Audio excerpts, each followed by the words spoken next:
Mr. Speaker, fellow members of the government bench, members of the Legislative Assembly, members of the listening public tuned in over the air or live on GIS TV, a special good evening to my constituents in Prospect, whom I have the pleasure to represent. I am again privileged and humbled to rise to address this honorable House on behalf of the Ministry of Human Resources, Immigration and Community Affairs. Mr. Speaker, the primary objective of this coalition government is to achieve sustainable national security, social development, and economic prosperity for our people. In support of these goals, Mr. Speaker, as the Premier outlined in his moving of this motion, the Ministry has committed from the outset to implement policies and legislation intending to drive the evolution of law enforcement and border security, the employment of Caymanians, as well as a strategic reform of the approach towards migration management and workforce development. Indeed, Mr. Speaker, the Ministry of Human Resources and Immigration, with the support of my unity government, has been steadfast in its execution of radical, and if I may be so bold to call it, revolutionary organizational change programs necessary to create a customer-centric efficiencies, improve transparency in our service delivery models, and to ensure tangible outcomes for Caymanians, residents, and businesses alike. In this regard, Mr. Speaker, our policies and strategic decisions for implementation have been rightly cited by some as ambitious. And that is something this administration makes no apologies for, Mr. Speaker. In fact, I'm reminded of a quote, I think it goes, "A dream without ambition is like a car without gas. You ain't going anywhere." Mr. Speaker, we are determined to continue taking this country into the future on a platform of ambitious policies and legislation underpinned by world-class strategies, services, programs, and partnerships. Mr. Speaker, to that end, two key policy decisions of this administration have been the establishment of the Workforce Opportunities and Residency Cayman Department and the establishment of the Customs and Border Control Agency. I'm delighted, Mr. Speaker, to hear both the Leader of the Opposition and the Deputy Leader of the Opposition give their support for this legislation, and it is my hope that their colleagues will also share in a similar viewpoint. But then again, why wouldn't they? This is something that we've all, in one way or the other, campaigned on. In respect to work, Mr. Speaker, this new entity will be charged in one aspect with managing the National Jobs Clearinghouse, which for those young and young at heart techies within these hollowed halls and those listening in via the airways will recognize as an online hub that identifies Caymanians and those with the right to work, showcasing their qualifications and skills and experiences, such that businesses can match job opportunities against an otherwise available labor market or job pool. The Leader of the Opposition, as well as the Deputy Leader of the Opposition in their contributions, questioned the relevance of incorporating permanent residency and Cayman status, whilst others in the public domain have even questioned the inclusion of work permits in the overall work mix. And may I attempt to answer it by simply stating that each of these work permits, permanent residence, Cayman status, represent an important labor characteristic that impacts both the job and labor landscape. For every job that a work permit holder, a permanent residence, or Cayman status holder occupies, it's one less job that the indigenous Caymanian will otherwise occupy. And therefore, when you are trying to strategically leverage and manage and shape your labor force, certainly you must be inclusive of all your labor partners and not just the Caymanians. As such, Mr. Speaker, work will be responsible for the continual modernization and the administration of work permits through solutions that improve our capability and the opportunity to protect against the commonly held disenfranchisement of Caymanians from accessing job opportunities. In other words, the long-held and somewhat accepted belief that Caymanians are in some way being discriminated against local job opportunities, for which you won't get much argument from me nor any other member of this administration. But again, this is why we believe, in one respect, being able to take a different approach to work permits and including it in the broader strategies of shaping our labor force. We will then protect against that disenfranchisement or that discrimination against Caymanians. At the same time, Mr. Speaker, this will provide the opportunity for responsive service delivery solutions to the businesses that legitimately require expatriate workers due to the long-held and commonly accepted fact that there is a limited supply of Caymanian labor.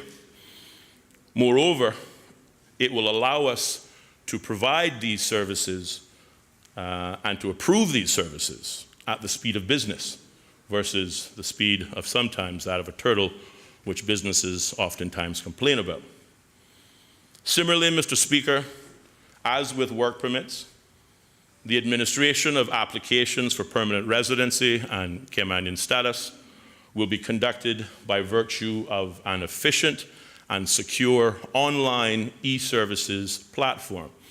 Now again, some of you in the room may notice a trend developing here. These new systems that will be embraced by work will embrace technology as a means to deliver greater efficiencies and effectiveness. Customers will find that we have radically re-engineered and streamlined the administrative requirements, processes, and procedures. At the same time, we will increase our capacity and capability to thoroughly vet applicants, quickly identify persons presenting risks, and respond to such threats to ensure public safety is not compromised in the context of migration management. Now, what does this mean? This means, in short, that not only will work be charged with the obligation of addressing the gaps in terms of employment for Caymanians, but at the same token, it will perform a degree of border security by ensuring, or better mitigating rather, the risk of importing crime into the Cayman Islands.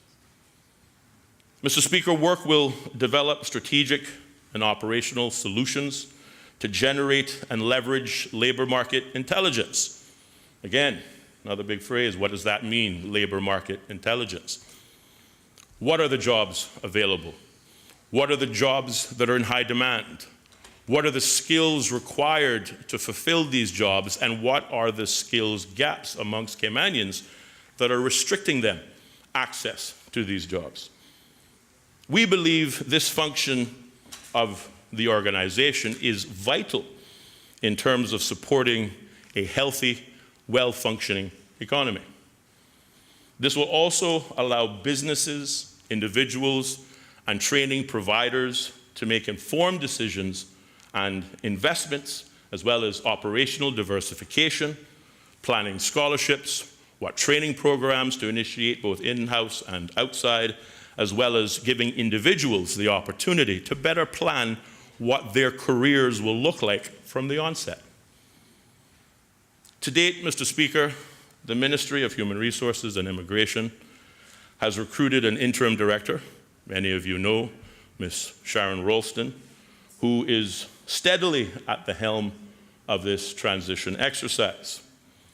Ms. Rolston has now the support of two recently hired Caymanian deputies as well as a project team that is comprised of members of this ministry and includes the Immigration Department, the National Workforce Development Agency, the Department of Labor and Pensions, the portfolio of the Civil Service, the e-government unit, the Ministry of Commerce, Planning and Infrastructure, as well as various partners within the private sector.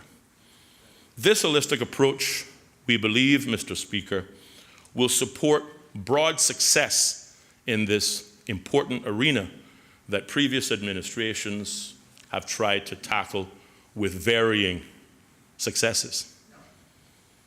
It has truly been, in the last 15 months, I've been elected and privileged to be a part of this unity government, but specifically a member of the Ministry of Human Resources and Immigration. It has truly been an all-hands-on-deck type of attitude and spirit among those involved in the implementation of this policy. And that is despite of, or perhaps in spite of, the obvious complexities regarding technology, human resources, logistics, communication, and of course, let us not forget governance and legislation. So, how did we overcome this challenge, Mr. Speaker? Well, again, the ministry and the team led by Ms. Ralston have consulted widely within our community to include the University College of the Cayman Islands students, the Small Businesses Business Association, the Cayman Islands Chamber of Commerce, the Caymanian Bar Association and Law Society, the Human Resources Society, the Cayman Islands Tourism Association, the Department of Tourism, the National Workforce Development Agency clients and staff, as well as the immigration clients and staff, in order to come up with a model, this model that we are today presenting, that we in the ministry believe will be successful in identifying and solving the problems that a small percentage of the overall population still face relative to employment in the Cayman Islands. Mr. Speaker, these intensive consultations over the better part of a year have guided the implementation of work, the Immigration Transition Bill, and the additional legislative and operational improvements that will come in the very near future. Now, Mr. Speaker, I am particularly excited about the developments that will come out of the new labor needs and supply functions of work. This section of work will provide valuable information, evidence-based information, as to the labor needs and the overall Caymanian labor force. This information will help drive work policies, as well as help us to determine effective training and intervention programs, as well as targeted employment initiatives. And I think this aspect is important and should not be missed, because some in this honorable House and without may ask what specific employment initiatives will focus on in terms of talent management that would otherwise lead to our Caymanians getting jobs. Something that our people have also been crying out for a very long time. Well, again, Mr. Speaker, I'm happy to answer that on behalf of the ministry. In the public domain, Mr. Speaker, and especially on the talk shows, many enjoy to draw the reference to the work permit regime and the commonly held belief that all of these jobs, or most of these jobs, should and or belong to Caymanians. It might surprise some, but I do not disagree with that statement or those sentiments. But why aren't these jobs going to Caymanians? Well, in a word, Mr. Speaker, skills, or a lack thereof. Through our year-long consultation, we have identified that over 70% of all work permits issued every year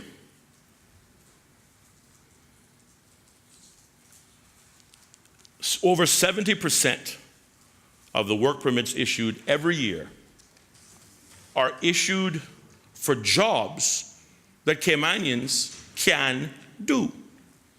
Jobs such as computer technicians, air conditioner repair, plumbing, auto mechanics, as we've heard here this evening, tourism-related jobs, etc., etc., etc.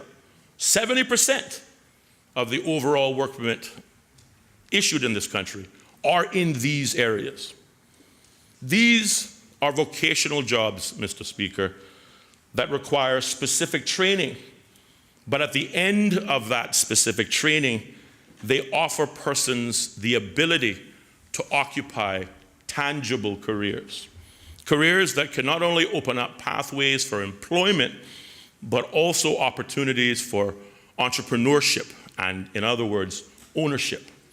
So now you can get trained in a vocation that is in high demand, you've got the skills, and now those skills enable you to monetize those skills as a business for yourself. Is that not what our goal and desire should be for all Caymanians, whether they elected us or not? Certainly why I ran for office is what I campaigned on, and I think, again, that a majority, if not all of us, campaigned on that platform. So why aren't more Caymanians in these vibrant and profitable fields? Well, Mr. Speaker, it's twofold, I think. I think part of it is culture and a belief that some of these jobs are beneath Caymanians. Now, I don't put a lot of stock in that argument, because when I look at the participation in the NICE programs or the presently ongoing iguana culling exercise, it proves to me that Caymanians who need work will do just about anything to get work and earn an honest day's living. We know that need only provide it. But another gap that prevents them from these jobs is specific targeted soft and hard skills. Skills, Mr. Speaker, that work in conjunction with its partners in the community, like the University College of the Cayman Islands, who provide, and I want to caveat this, who already provide a raft of vocational jobs that does not require the government to go down and build a building, put a sign up on the edge that says vocational training starts here. Everyone in this country is waiting for government and blaming government, saying, well, you're not training people vocationally, when in reality what we're not doing is communicating the availability of this vocational training that is available in the Cayman Islands. And again, I note most notably and congratulate the University College of the Cayman Islands, where there are at least 13 real-world vocational training programs available right now to all Caymanians. Mr. Speaker, having identified these hotspots, having identified where the majority of work permit jobs are going, and having identified that there are Caymanians able to fill them, we need only ask ourselves what is keeping Caymanians from those jobs, and we acknowledge them to be skills and training. And this is something that work can be more effective in addressing to ensure that all our people, regardless of their strata, can be a part of the Cayman dream. Now, again, these jobs, Mr. Speaker, have always been here, and so too have the opportunities. However, we have lacked the evidence-based systems upon which to strategically shape our labor markets, and instead have been happy to allow the economy to develop organically, fundamentally on its own, bowing to the wishes of one employment group or the other, versus having decided for ourselves, where are we going, where do we want to go, and how do we get there in order to ensure that our people get there with us. Well, unfortunately, despite enjoying an over 95% employment rate in the Cayman Islands, and seeing unemployment cut in half since 2012, there still remains a few that have fallen between the cracks. And this is why I'm so excited about work, because, Mr. Speaker, I believe work and the systems that will underpin its operation and the legislative framework that we have put before this honourable House will seek to achieve in a meaningful way. Mr. Speaker, with information decisions driving Caymanian talent management and development, we can better help Caymanians take up meaningful employment and then enable them to benefit from the economic growth that our country is currently experiencing, and by all indication, by the hard work of all of the ministers on the front bench, will continue to benefit from for the foreseeable future. Mr. Speaker, the Immigration Transition Bill clearly represents an integral component in this paradigm shift.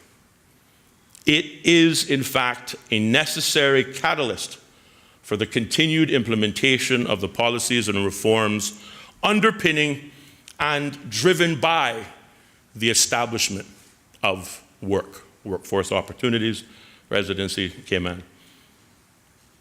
Mr. Speaker, without wishing to restate the points already so ably made by the Honourable Premier, I do want to record my full support for this Immigration Transition Bill. Mr. Speaker, this bill represents another opportunity to represent not only to my constituents and prospect, but to all of our constituents across the aisle, both the coalition government of national unity, the opposition, and the independent member, that your government is committed to delivering the solutions necessary to ensure equal opportunity for Caymanians, employment for Caymanians, and empowerment for Caymanians, whilst creating efficient, streamlined, and transparent mechanisms through which to facilitate a diverse, productive, and prosperous labour market. Therefore, Mr. Speaker, I thank you for this opportunity to offer up my contributions to this debate on what I believe to be a vitally important initiative of my government. And I ask the members of this honourable House to work with us to support this bill, and in so doing support our fellow Caymanian brothers and sisters, while also fulfilling promises that we all made during our election campaign, which pledged to improve the lives of the citizens that we are so fortunate to represent. Thank you, Mr. Speaker.